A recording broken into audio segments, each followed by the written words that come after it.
മിശിഹായിൽ പ്രിയമുള്ള സഹോദരി സഹോദരന്മാരെ, പ്രിയമക്കളെ, ഇന്നേ ദിവസം സങ്കീർത്തനം 127:1, the book of Sam's chapter 127:1.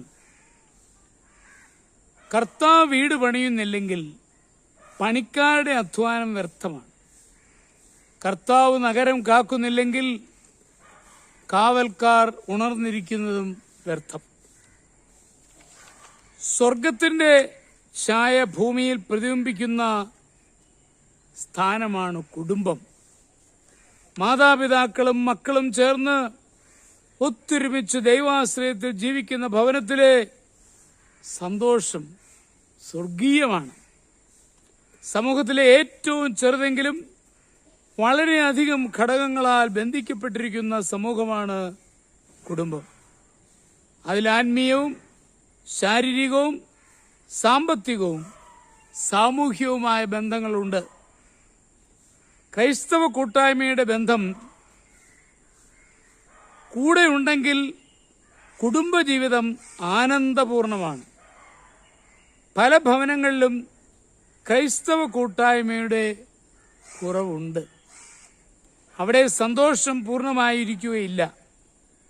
പലതരത്തിൽ ബന്ധിക്കപ്പെട്ടിരിക്കുന്ന കുടുംബത്തിലെ അംഗങ്ങൾ ക്രൈസ്തവ കൂട്ടായ്മയുടെ ബന്ധം ഇല്ലാത്തവരായാൽ ആ കുടുംബത്തിന് പൂർണ്ണതയില്ല.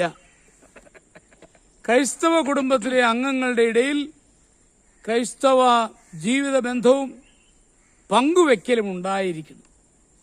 കുടുംബാംഗങ്ങൾ തമ്മിൽ ക്രിസ്തീയ അനുഭവങ്ങൾ പങ്കിടുകയും ഒരുമിച്ച് പ്രാർത്ഥിക്കുകയും ചെയ്യണം.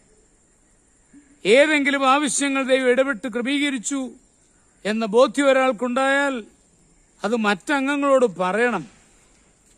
ദൈവം ചെയ്ത ഉപകാരത്തിന് നന്ദി പറയണം.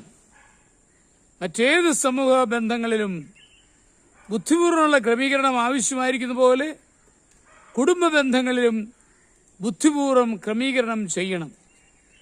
വിട്ടുവീഴ്ച മനസ്ഥിതിയും പരസ്പരം കരുതുന്ന രീതിയും ഉണ്ടായിരിക്കണം.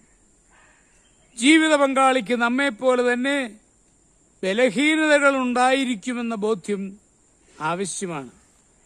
കുടുംബജീവിതം ശരിയായി ക്രമീകരിച്ചില്ലെങ്കിൽ നമ്മുടെ ജീവിതത്തിന്റെ എല്ലാ വശങ്ങളെയും അത് വിപരീതമായി ബാധിക്കും. ക്രൈസ്തവ കുടുംബത്തിൽ തലമുറകൾ തമ്മിലുള്ള വിടവ് ഉണ്ടാവുകയില്ല. സ്വർണത്തിനു വാസന ലഭിക്കുന്നത് പോലെ മഹത്വപൂർണമാണ് കുടുംബത്തിൽ ക്രൈസ്തവ കൂട്ടായ്മയുടെ ബന്ധമുണ്ടാകുന്നത്. കുടുംബമാകുന്ന സഭ ആരാധിക്കുന്ന ദേവാലയമാണ് ഭവനം. നമ്മുടെ കർത്താവ് മിശിഹായുടെ കൃപയും പിതാവായ ദൈവത്തിന്റെ സ്നേഹവും പരിശുദ്ധാത്മാവിന്റെ സഹവാസവും പരിശുദ്ധ അമ്മയുടെ മധ്യസ്ഥതയും നിങ്ങളെല്ലാവരോടും കൂടെ ഉണ്ടായിരിക്കട്ടെ, എപ്പോഴും എപ്പോഴും എന്നേക്കും.